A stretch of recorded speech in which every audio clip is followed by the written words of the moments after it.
భూపాలపల్లి ఎమ్మెల్యేకు రైతులపై ఏమాత్రం ప్రేమ ఉన్నా తెలంగాణలో ఫసల్ బీమా యోజన పథకం అమలయ్యేలా ముఖ్యమంత్రిని ఒప్పించాలని బీజేపీ రాష్ట్ర అధికార ప్రతినిధి చందుపర్ల కీర్తిరెడ్డి అన్నారు.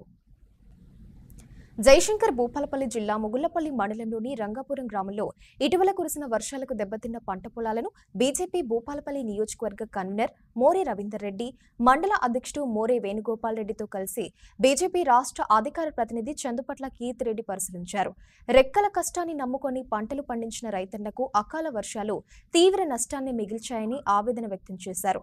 రైతులపై ఏమాత్రం ప్రేమ ఉన్నా భూపాలపల్లి ఎమ్మెల్యే గండ్ర సత్యనారాయణరావు వెంటనే స్పందించి అకాల వర్షాలతో నష్టపోయిన పంటలను సర్వే చేయించి పంటలు నష్టపోయిన రైతులకు ఎకరాకు 50,000 రూపాయలు ఇప్పించేలా రాష్ట్ర ముఖ్యమంత్రి రేవంత్ రెడ్డిని ఒప్పించాలని ఆమె డిమాండ్ చేశారు.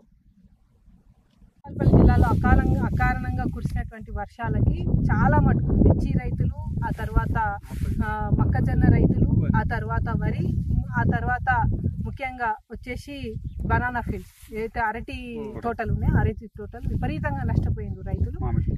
వీళ్ళకందరికీ కూడా మామిడి తోటలు చాలా తక్కువ ఉన్నాయి, కానీ మామిడి తోటల కంటే ఎక్కువ మా యొక్క ఈ జయశంకర్ భూపాలపల్లి జిల్లాలో నష్టపోయింది అంటే వరి, మిర్చి, ఆ తర్వాత అరటి అండ్ మొక్కజొన్న. ఈ 4 పంటల రైతులు విపరీతంగా నష్టపోయిండ్రు.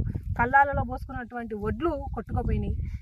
ఇవాళ మిర్చి ఏదైతే కళ్ళాలు ఉన్నాయో అవి కూడా తడిచి పనికి రాకుండా పోయినాయి, కలర్ మారిపోతూ ఉన్నాయి. ఇవాళ ముఖ్యంగా మేము కోరుకునేది రైతులని ఆదుకోండి. ఇప్పటి వరకు కూడా ఏ డిపార్ట్మెంట్ నుంచి కూడా ఇప్పటి వరకు కూడా వచ్చి ఇక్కడ ఎంక్వైరీ చేయలేదు. ఎమ్మెల్యే గారు వచ్చిర్రు, ఫోటోలు దిగిర్రు, ప్రెస్కి ఇచ్చిర్రు, మొత్తము నెపం అంతా కేంద్ర ప్రభుత్వం మీద దొబ్బిరు పోయిరు. సెంట్రల్ గవర్నమెంట్ ఫసల్ బీమా అమలు చేస్తలేదు అన్నారు. అమలు చేయాల్సింది రాష్ట్ర ప్రభుత్వం, సెంట్రల్ గవర్నమెంట్ ఇస్తుంది.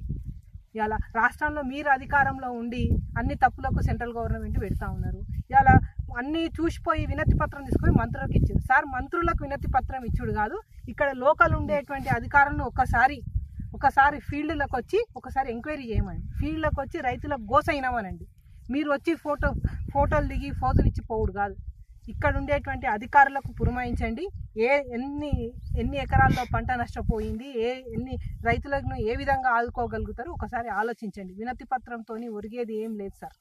మీరు ఇవాళ అధికారంలో ఉన్నారు, ప్రతిపక్షంలో లేరు అనేది గుర్తుపెట్టుకోండి. వినతి పత్రాలతో సరిపెట్టకుండా రైతుల్ని ఆదుకునేటువంటి పని ఏదైనా చేయండి.